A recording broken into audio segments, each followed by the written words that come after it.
Hello and welcome to the Snakebite, our weekly sports show that airs every Wednesday at 1 o'clock. We're beginning to push the fall sports behind us, and that means that winter sports are ahead of us. Alongside Kenzie Council, I'm John Christovich. Kenzie, let's start with a quick recap of the soccer season. The soccer season has come and gone as the men's team lost in heartbreaking fashion on Monday night in the first round of the Sunshine State Conference tournament. The team was able to qualify for the playoffs with clutch wins down the stretch against Embry-Riddle and St. Leo. Both victories were on the road and set the Mocs up for a date with Nova Southeastern in the SSC tournament. The Sharks won that one 3-0 and ended the season for Florida Southern. James Meehan finished the year with 9 goals and 20 points through 14 games this year. The women's team saw their season end on Sunday night as the squad lost to Rollins 1-0. The game had been delayed and postponed due to rain twice already, and the finish was an anticlimactic one to an underwhelming season. The women finished the year with a record of 5-9-2 and will look to try to improve on this season with a much younger team next year. Goalkeeper Jenny Staten had a banner year despite the record, inserting herself into the record books in numerous categories this year. In cross-country news, both teams competed at the South Regional Championships in St. Leo this past weekend, as the men finished in 5th and the women finished 6th, both out of 18 teams. Senior Mason Jones led the pack of Moccasins, finishing the 10K race in 3rd place overall. Ellie Fluman on the women's side finished in 21st overall in the 6K, while Sarah Zamot placed 40th in her last cross-country race with Florida Southern. In the SSC, Fluman, Zamot, and Marissa Courtwright each earned all SSC honors on the second team, while the men landed Josh Wagner, Mitch Kozik, and of course, Mason Jones on the all-SSC team. Mason Jones was named the SFC Runner of the Year for the 2nd consecutive year, and with his 3rd place finish, he'll be headed to the Division II Cross Country National Championship, which will be held in St. Leo on November 20th.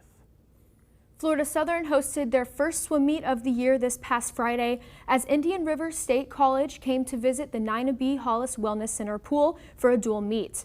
The Pioneers from Indian River State defeated the Mocs in both women's and men's competition in what was an exciting meet. Ludo Verberti shined again for the Florida Southern as he now has the 3rd fastest time in all of Division II for the 100-yard breaststroke. Freshman Olivia Miles was named the Women's Swimmer of the Week in the SSC after completing the 1650 freestyle event, 2nd fastest in all of Division II. The opponent on Friday is widely considered to be the best junior college for swimming in the nation, so the Mocs are sure to be not too disappointed with their showing. And both the men's and women's team are set to compete next at the Panther Invitational, hosted by Florida Tech, next weekend for a 3-day event. Let's move to volleyball, where the Mocs saw their 4-game win streak come to a grinding halt on Friday against Palm Beach Atlantic, followed by another 4-set loss to Lynn the next day. The team was most recently ranked 7th in the region by the NCAA, which would have been enough for the Mocs to qualify for the national tournament. But now everything is up in the air with such a stacked Sunshine State Conference. Offensively, Florida Southern has been led by Mackenzie Petermann in her first full season with the Mocs. Earlier this week, our James Simpson had the chance to sit down with Kenzie and get her thoughts on what has transpired so far this season. All right, this week we're here with Mackenzie Petermann. She's an outside hitter on the volleyball team at Florida Southern. Mackenzie, it's good to have you here. Thanks for spending some time with us this afternoon. Thank you for having me.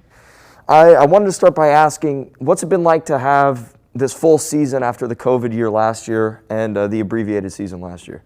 It's very much different. I mean, basically half the team is freshmen, so it's really nice to have like a full season, actually be able to get in the gym and like play without masks and talk to each other. So that's been really different and a lot of fun.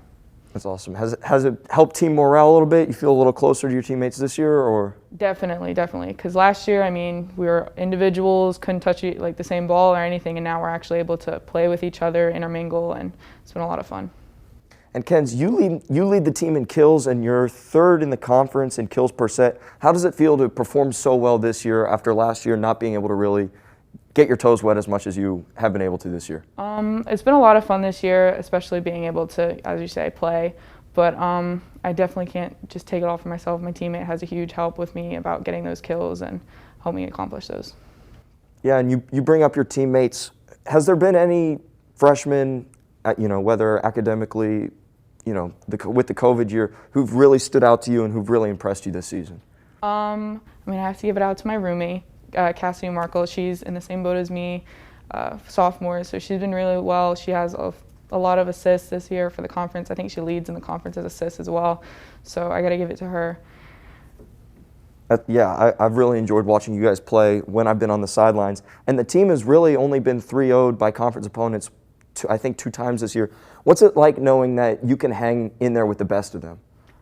It's a lot of fun. Our conference is very competitive. I think every year we've had multiple teams go into the NCAA tournament and then the semifinals. So our conference is very competitive. So it's very nice to be able to have like competition, and every game is competitive. There's no easy game at all.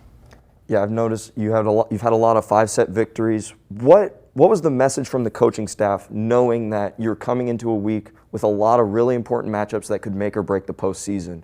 So definitely a lot of pressure coming in with the NCAA tournament coming up. Our coaches are just pushing us to be even better this week and to really focus and have that motivation to win those games, because we really do want to get into the NCAA tournament. Yeah, I feel like that would cap a great year back. I just wanted to know, we can't really think about this season as much, we're in it, but looking ahead, how do you feel about the future of the Mocs volleyball program? It's really exciting. We have freshmen this year that are they're very dynamic. And I mean, even the freshmen that are coming in next year, I feel like this is a good team. Like, we're all very motivated, very talented, and I feel like it's good for the future of the Mocs. And that's Mackenzie Petermann, who will look to help the Mocs finish strong this week. The team still has Nova Southeastern, Embry-Riddle, and Rollins on the schedule for the rest of the year. Last night, the Mocs battled top-ranked Tampa, but that one finished after our production time. Check out fscmocs.com for updated results on that match. Let's move to our first basketball news of the year, as the conference released preseason rankings prior to the first games this Friday. On the men's side, the team was picked to finish 4th out of 11 teams, with Nova Southeastern picked to win it all. On the national scale, Florida Southern is currently ranked 23rd in the country by the National Association of Basketball Coaches. Look for E.J. Damberville to lead this team in his 4th year with Florida Southern.